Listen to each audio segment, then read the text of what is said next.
a time, Hollywood symbolized the ultimate freedom of expression, a platform to tell stories without limits.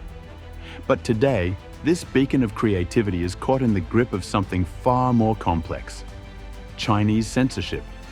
How did we get here, and what does this mean for the future of storytelling? Let's unravel the web of politics, profits, and power.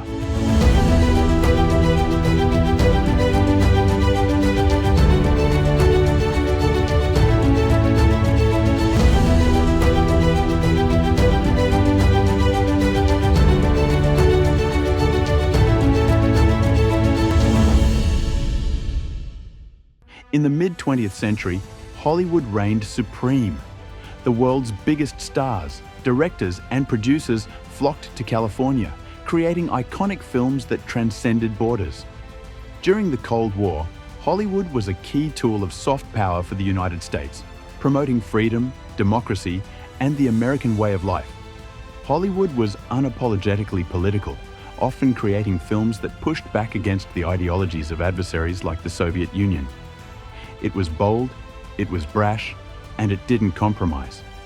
But as the Cold War ended, a new global player began to rise: China.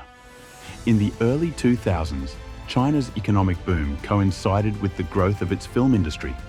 With over 1.4 billion people and a rapidly expanding middle class, China became an irresistible market for Hollywood. But there was a catch: strict government censorship.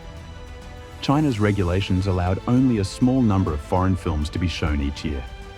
Studios began competing fiercely for these slots, tailoring their content to meet Beijing's demands. This was no longer the Hollywood of the Cold War era. It was a Hollywood willing to rewrite scripts to secure profits. When Marvel decided to erase a Tibetan character in Doctor Strange, it wasn't just about avoiding controversy. It was about securing access to $1 billion market. The Ancient One, originally a Tibetan monk, was rewritten as a Celtic mystic. Marvel's official explanation? Avoiding stereotypes. But the subtext was clear: don't anger China. As China's influence grew, so did the demands. In Top Gun: Maverick, the Taiwanese and Japanese flags on Maverick's iconic bomber jacket were removed.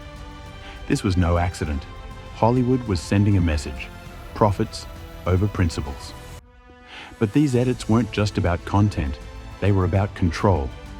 By dictating what could and couldn't appear on screen, Beijing was using Hollywood to promote its political agenda. Themes like democracy, Tibet, and Taiwan erased. LGBTQ+ representation, outside even ghosts and time travel, faced scrutiny under China's censorship rules. This led to growing criticism in the US, with audiences accusing Hollywood of selling out. Critics argue that by appeasing China, Hollywood is abandoning its role as a champion of free expression. It's not just about movies, it's about what the world sees and believes. This isn't the first time Hollywood has faced censorship. During the 1930s, the infamous Hays Code dictated what could be shown on screen in the US, from banning interracial relationships to censoring political dissent. Hollywood was sanitized for moral decency. Today, history seems to be repeating itself, but this time, the censorship isn't domestic, it's geopolitical. Both systems prioritized control over creativity. The only difference? Back then, Hollywood pushed back. Now, it's bending over backwards. But this appeasement hasn't always worked. Films like Shang-Chi and Eternals were banned in China despite efforts to align with censorship rules. This raises a critical question: are these compromises even worth it? Meanwhile, independent filmmakers and platforms like Netflix are thriving without relying on China. They're proving that creativity doesn't need to be limited by censorship. The China-Hollywood dynamic is more than just a business deal. It's a reflection of a larger geopolitical struggle. China's soft power ambitions are clear: control the narrative, shape perceptions, and extend influence. Hollywood, once the bastion of free expression, now faces an identity crisis. The stakes couldn't be higher. If Hollywood continues down this path, it risks losing not just its global audience, but its very soul. So, what's the solution? Should Hollywood break free from China's grip, even if it means losing billions? Or is compromise the price of globalization? The choice isn't just Hollywood's, it's ours as audiences. The future of storytelling is at a crossroads. Which path will we choose? Let us know in the comments below.